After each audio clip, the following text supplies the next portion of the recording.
Even as the common school movement got underway, conflict arose over the question of religion. Growing numbers of immigrants were arriving from Europe. By 1840, nearly half of New York City residents were foreign-born. Many were Irish Catholics. They were generally poor and desperate for an education. Yet in New York, they found that the public schools, while free and open to all, were effectively Protestant. All the Protestant sects could feel very comfortable in American public schools. If you read Horace Mann, you'll see that his idea was we should have no sectarianism in the schools. We should all read the same Bible. We should all say the same prayers. We should use those religious ideas that are common to all of us, meaning all of us Protestants. Irish Catholic children were being expected to attend schools where the King James Bible was read, where Protestant hymns were being sung, where prayers were being recited, but most importantly, where textbooks and the entire slant of the teaching was very much anti-Irish and very much anti-Catholic.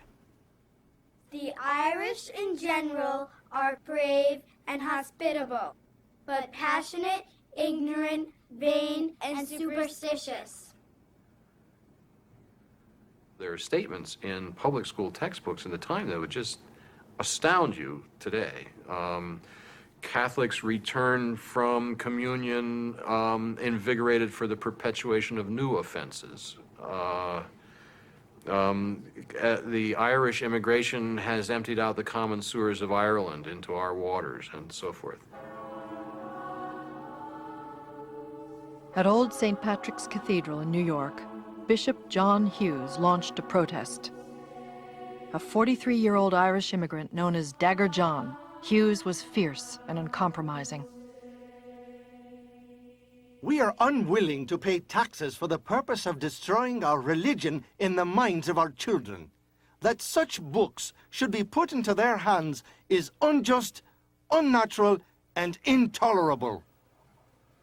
Bishop Hughes felt that the Catholic children in those schools would be subjected to an indoctrination into the Protestant faith, and he was right.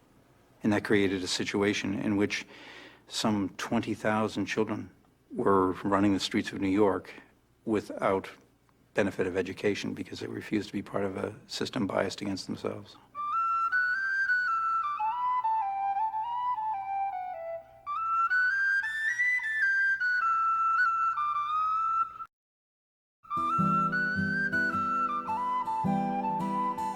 These children deserved their own schools, Bishop Hughes said. He demanded that the public school society, the Protestant civic leaders in charge of education, make city funds available for Catholic schools. When Jews and Presbyterians also asked for funds, city leaders agreed to hold a debate. The great school debates in New York City in 1840 were amazing if for no other reason than, one, they packed the galleries. This was great entertainment for all of New York City. But more significant in that it was one man against a whole army. Different ministers of different denominations kept spelling one another and coming after Hughes, and hour after hour, evening after evening, he would stand up and rebut them. We will not send our children where they will be trained up without religion, lose respect for their parents and the faith of their fathers, and come out turning up their noses at the name of Catholic. In a word, give us our just proportion of the common school fund. The debate continued in the press, where many readers spoke out against public funding for religious schools. Once we admit that the Catholics have a right to a portion of the school fund, every other sect will have the same right. We shall be convulsed with endless jarrings and quarrels about the distribution of it, and little left for the public schools. The Catholics have a right to think and worship in their own way, but have no right to claim 1 cent of the public money to propagate their own faith. One of the first principles of American freedom is to keep separate and distinct the institutions of church and state. The city denied Bishop Hughes' request. Controversy over the use of the Protestant Bible in the public schools escalated nationwide. The Philadelphia Bible riots of 1843 left 13 people dead.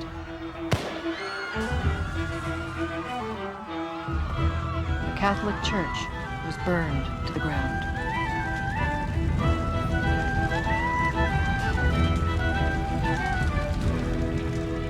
We have to recapture the extent to which anti-Irish feeling and to some degree other ethnic slurs were really racial. People talked about the Irish as a race. The feelings were very akin to what we call racism today.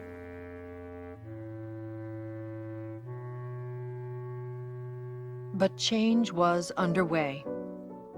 After the City Hall debates, New York principals were ordered to search through textbooks for passages offensive to Catholics, which they painstakingly removed by hand.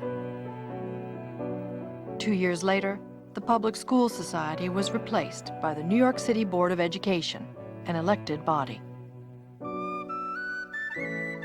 Growing numbers of Catholic children enrolled.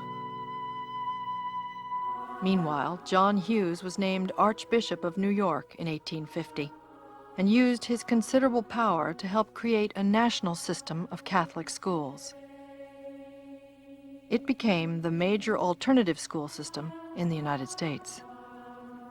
Hughes's goal was to have a school system that didn't erase religion, but that had a lot of religion. It had to have the Catholic religion. The public school strategy from Plymouth Rock to today has been on issues of religion to try to diffuse them by just doing less and less religion.